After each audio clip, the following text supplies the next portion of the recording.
सुप्रभात बच्चों, इस विद्या में आपका स्वागत है। जैसे कि हमने ममता के पिछले भाग में ये पढ़ा था कि छली शेरशाह कैसे जो पठान सैनिक को लेके छलना करके कपट करके डोलियों के अंदर छिपकर उन्होंने रोहतास दुर्ग को अपने कब्जे में कर लिया था, जहाँ पर शेरशाह के द्वारा मंत्री चूड़ामणि, राजा रानी तथा उनके जो संचित धन थे, जो महल के जो कोष था, वो सब शेरशाह के हाथों में बर्बाद हो गया, नष्ट हो गया।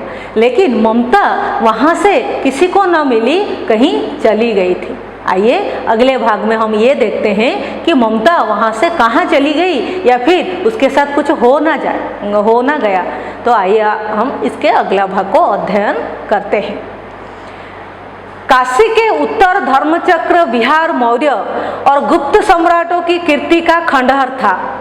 भग्न चूड़ा, तृणा गुल्मों से ढके हुए प्राचीर ईंटों के ढेर में बिखरी हुई भारतीय शिल्प की विभूति ग्रीष्म रजनी की चंद्रिका में अपने को शीतल कर रही थी। यहाँ पर एक स्थान का विशद विवरणी दिया गया है। यहाँ पर लेखक आपको तत्सम शब्दों के माध्यम से एक स्थान का हम जैसे पहले पढ़े थे कि ये जो कहानी उनकी काव्यात्मक भाषा में, शैली में उन्होंने रचना किया है। तो देखिए आप, एक जगह के बारे के वर्णन करने के लिए उन्होंने कैसे शब्द का प्रयोग किया है, कैसे उसका चित्रण उन्होंने किया है, आप ये देखिए। काशी के उत्तर दिशा में, उत्तर काशी में हम लोग कह सकते हैं धर्मचक्र विहार। जो बिहार को यहाँ पर धर्मचक्र क्यों कहा गया है कि वहाँ बिहार के जो काशी के उत्तर भाग, वहाँ पर धर्मों का समूह, धर्मचक्र अर्थात धर्मों का समूह, बहुत सारे धर्मों का मिलन वहाँ पर किया गया है, हुआ है, इसीलिए वहाँ उसको धर्म का समूह अर्थात धर्मचक्र कहा गया है। तो काशी के उत्तर धर्मचक्र विहार मौर्य और गुप्त सम्राटों की, तो मौर्य शासनकाल आप जानते हैं, गुप्त शासनकाल आप इतिहास में पढ़े होंगे, उनके जो सम्राट थे उन सम्राटों की कीर्ति आप लोग जानते हैं। वो वैसे जो मंदिर हो चाहे कोई कारीगरी हो बनाया करते थे, महाराज सम्राट बनाया करते हैं, उसको हम कीर्ति कहते हैं। जैसे कि हम लोग कहते हैं कोणार्क ओडिशा की सबसे विशेष कृति है। तो यहाँ पर जो काशी के उत्तर में बिहार में आपके मौर्य और गुप्त सम्राटों की, मौर्य और गुप्त वंश की कीर्ति हम देख सकते हैं। लेकिन वह कीर्ति अभी कौन सी अवस्था में थी? खंडहर था। खंडहर मतलब, खंडहर किसे कहते हैं? कोई महल हो या फिर कोई आपका धरोहर हो, कोई कीर्ति हो, वो जो भग्न अवस्था में होता है, टूटा हुआ होता है, गिरा हुआ होता है, उसको हम क्या कहते हैं? खंडहर। तो वो धर्मचक्र जो धर्मों का समूह था वो कैसे अवस्था में थी? खंडहर अवस्था में थी। कैसी? भग्न चूड़ा आप जानते हैं, अग्रभाग, हम जो किसी कीर्ति के जो ऊपर का हिस्सा होता है उसको हम कहते हैं चूड़ा। वो कैसे अवस्था में थी? भग्न, टूटा हुआ था। तृण गुल्मों से ढके हुए, तृणों आप जानते हैं घास, और गुल्म क्या है? जो घास होते हैं उनके जिन घासों का क्या होता है बच्चों, शाखाएं निकलती हैं, उसको हम गुल्म कहते हैं। तो तृण और गुल्मों से ढके हुए प्राचीर किसे कहते हैं? जो चारों तरफ जो दीवार होती है, किसी कीर्ति राजी के चारों तरफ जो दीवार होते हैं उन्हें प्राचीर कहा जाता है।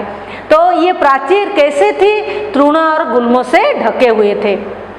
ईंटों के ढेर में, ढेर आप लोग जानते हैं, जब ढेर सारे चीजें एक साथ इकट्ठा हो जाए और इधर उधर गिरे हुए हों, हम उनको क्या बोलते हैं? ढेर। तो भग्न ईंटों के ढेर में बिखरी हुई थी क्या?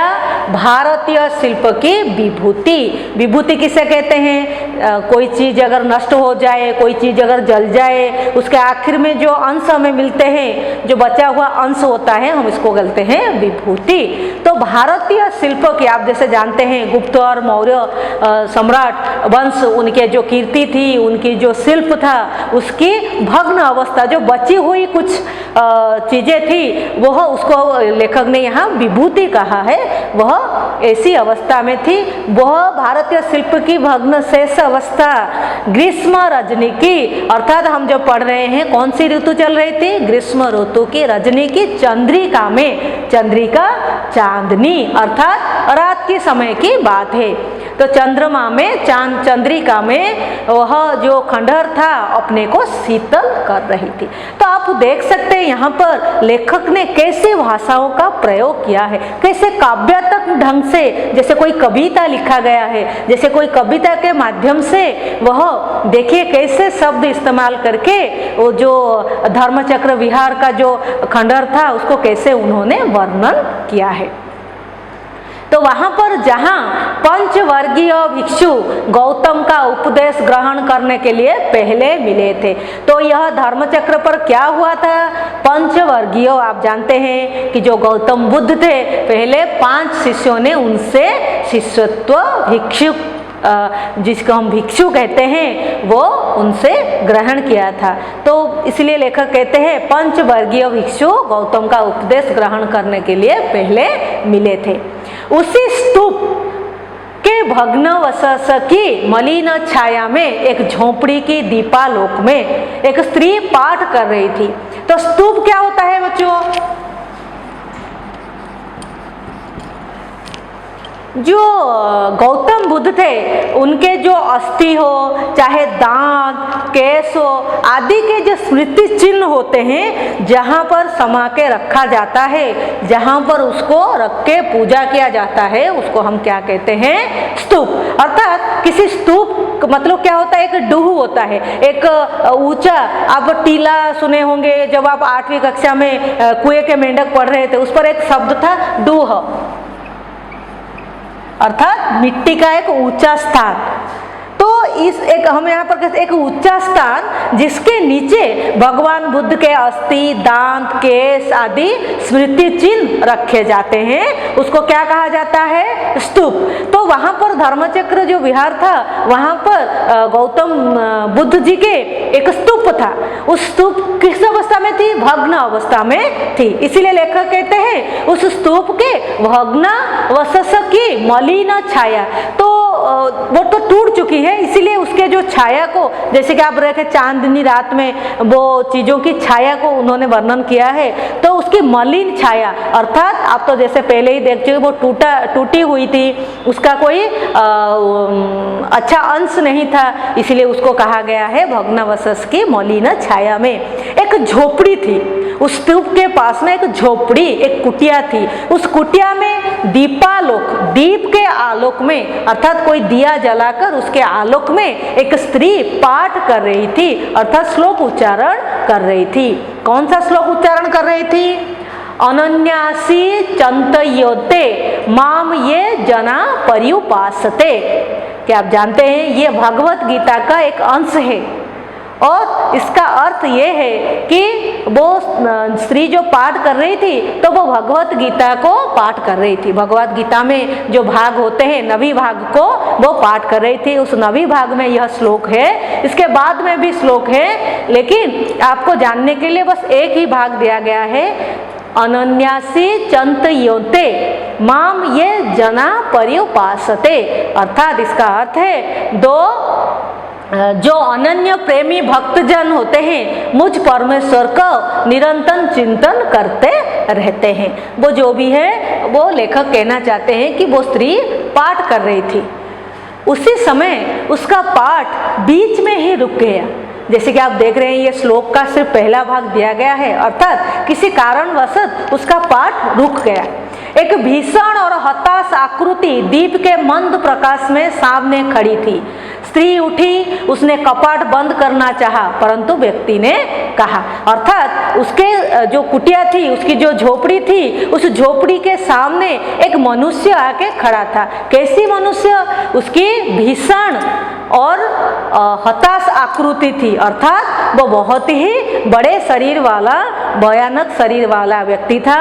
और वो हताश था, अर्थात वो टूटा हुआ था, वो निराश था, किसी कारण वो थका हुआ था, इसलिए उसको भीषण और हताश आकृति कहा गया है। दीप के मंद प्रकाश में, मंद अर्थात जो कम होता है, तो दीप का आलोक, प्रकाश आलोक, दीप का आलोक कैसा होता है, खूब कम होता है, तो कम आलोक में, मंद प्रकाश में वह सामने खड़ा था, मतलब वो झोपड़ी के सामने आके खड़ा था। तो उसके आकृति को, आकृति स्त्रीलिंग है इसीलिए यहाँ पर एक व्यक्ति था, लेकिन उसकी आकृति स्त्रीलिंग है इसलिए एक भीषण और हताश आकृति का आकृति वह झोपड़ी के सामने खड़ी थी। इसी कारण स्त्री की पाठ रुक गई थी, इसलिए स्त्री उठी। जब उसने देखा कि वो स्त्री ने जब देखा कि उसके झोपड़ी के सामने एक भीषण भयंकर व्यक्ति आके खड़ा हो चुका है, तो वो उठकर कपाट मतलब किवाड़, दरवाजा को बंद करना चाहा, लेकिन वो व्यक्ति ने कहा, माता मुझे आश्रय चाहिए। तो वह रात के समय वह व्यक्ति वहां पर आश्रय लेने के लिए आया था। तुम कौन हो? स्त्री ने पूछा। मैं मुगल हूँ। मुगल कौन होते हैं बच्चे? मंगोल देश के निवासी को मुगल कहा जाता है। ये लोग मुसलमान जाति के एक वर्ग होते हैं, जैसे कि हम लोगों ने पढ़ा था पठान, वो भी मुसलमान जाति के एक वर्ग है, वैसे ही मुसलमान जाति का और एक वर्ग है मुगल, जो कि मंगोल देश के निवासी होते हैं। मैं मुगल हूँ, चौसा युद्ध में शेर शाह से विपन्न होकर रक्षा चाहता हूँ। इस रात अब आगे चलने में असमर्थ हूँ। क्या आप जानते हैं चौसा युद्ध किसके बीच में हुआ था? जी, चौसा युद्ध शेर शाह और हुमायूं के बीच में हुआ था। तो ये हो ना हो राजा हुमायूं है। तो हुमायूं यहाँ पर आश्रय लेने के लिए आए थे, किसी कारणवश वो चौसा युद्ध में थके हुए विपन्न होकर चले आए हैं, और वो रात के समय निराश हो चुके हैं, हताश हो चुके हैं, थक चुके हैं, इसलिए आगे चल नहीं पा रहे हैं और इस स्त्री के झोपड़ी में आश्रय लेने के लिए आए हैं। यहाँ पर असमर्थ हूँ, जो समर्थ नहीं है वह असमर्थ, तो समर्थ का विपरीत हो गया असमर्थ। क्या शेर शाह से स्त्री ने अपने होठ काट लिए? वो जो स्त्री थी, वो जो औरत थी, वो आश्चर्य हो गई, वो चकित हो गई। जब होठ काटना मतलब अतिशय चकित हो जाना, अति आश्चर्य हो जाने को कहा जाता है होठ काट लेना। यह एक मुहावरा है। उसने अपने होठ काट लिए, अर्थात वो भयभीत हो गई, चकित हो गई। किसका नाम सुनकर? शेर शाह का नाम सुनकर। वो तो उसके पास जो आए थे, उनका तो वो नाम नहीं जानती थी, उसे तो वो पहचानती नहीं थी। हम लोग जान गए पहले से, क्योंकि चौसा युद्ध के बारे में लिखा गया है, लेकिन जो शेर शाह है उसके बारे में उन्होंने सुना था। अभी आप जान चुके होंगे ये जो स्त्री थी वो कौन थी? ममता ही थी। तो शेर शाह के द्वारा कैसे उनके राजा रानी, उनके पिताजी मारे गए थे, तो वो डर उनके मन से अभी भी नहीं गया था, इसलिए शेर शाह का नाम सुनकर वो चौंक उठी, वो चमक गई। हाँ माता, परंतु तुम भी वैसे ही क्रूर हो। क्रूर का अर्थ क्या है? निष्ठुर, निर्दय। जो शेर शाह जैसे, क्योंकि वो युद्ध करके आए हैं तो वो शेर शाह जैसे क्रूर निर्दयी हैं, वैसे ही ये जो व्यक्ति आए हैं ममता उन्हें क्रूर समझ रही थी। वही भीषण रक्त की प्यास मतलब जो हमेशा युद्ध करना चाहते हैं, दूसरे राज्यों को अपने कब्जे में करना चाहते हैं, उसी इच्छा को हम लोग क्या कहते हैं? रक्त की प्यास। वही निष्ठुर प्रतिबिंब तुम्हारे मुख पर भी है। जो शेर शाह का जो मुख जैसा था वैसा ही तुम्हारा ही प्रतिबिंब निष्ठुर है। सैनिक, मेरी कुटी में स्थान नहीं। कुटी मतलब कुटिया, वो जो झोपड़ी उसे कुटी कहा गया है। मेरी कुटी में स्थान नहीं, जाओ कहीं दूसरा आश्रय खोज लो।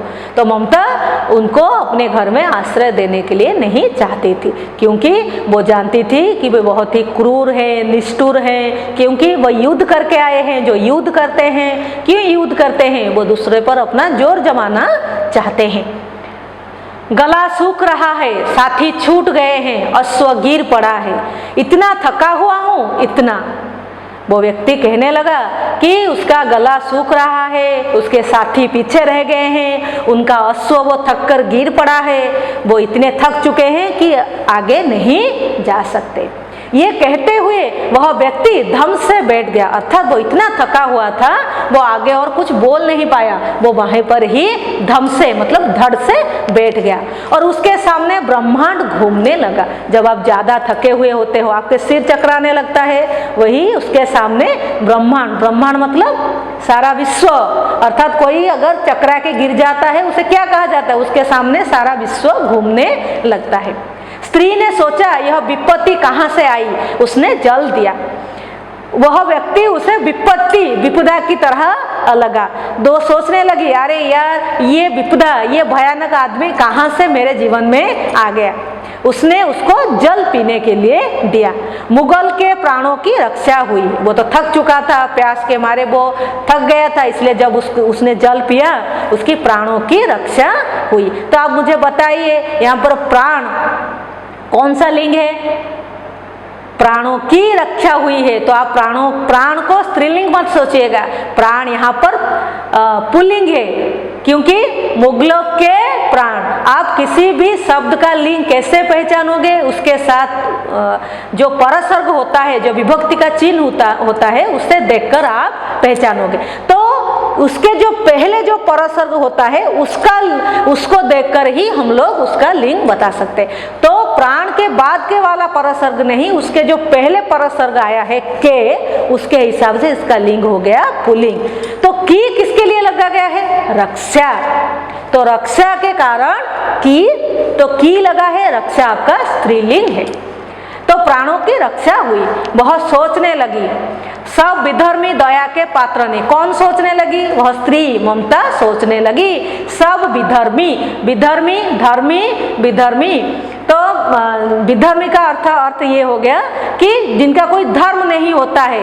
तो जिनका धर्म नहीं होता है वो दया के पात्र नहीं। जैसे कि वो शेरशाह को म्लेच्छ कहती थी, तो वो म्लेच्छ जो मुगल होते हैं वो तो हमारे धर्म के, मुगल हो चाहे पठान हो, तो वो हमारे धर्म के नहीं है। इसीलिए ममता सोचती थी कि ये लोग विधर्मी हैं, हमारे धर्म के नहीं है, ये दया के पात्र नहीं है, दया के योग्य नहीं है।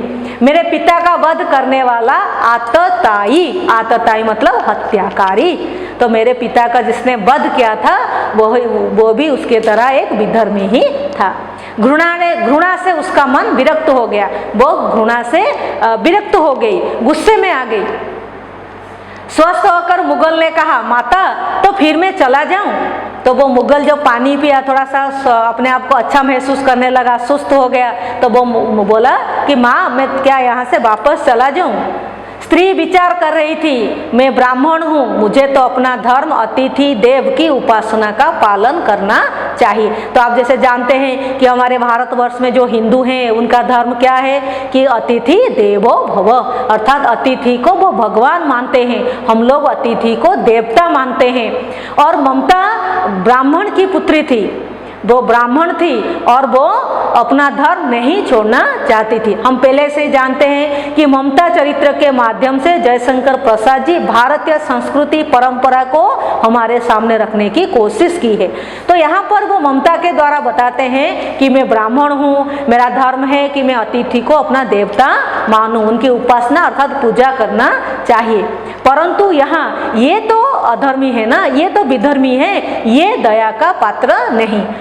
तो वो सोच में पड़ गई, तो यहाँ उसको दया करना चाहिए या कर्तव्य करना चाहिए। तो हम इसके अगले भाग में देखेंगे कि ममता ने, उस स्त्री ने क्या निर्णय लिया, उसने अपना धर्म का रक्षा किया या नहीं। आज के लिए बस इतना ही, धन्यवाद।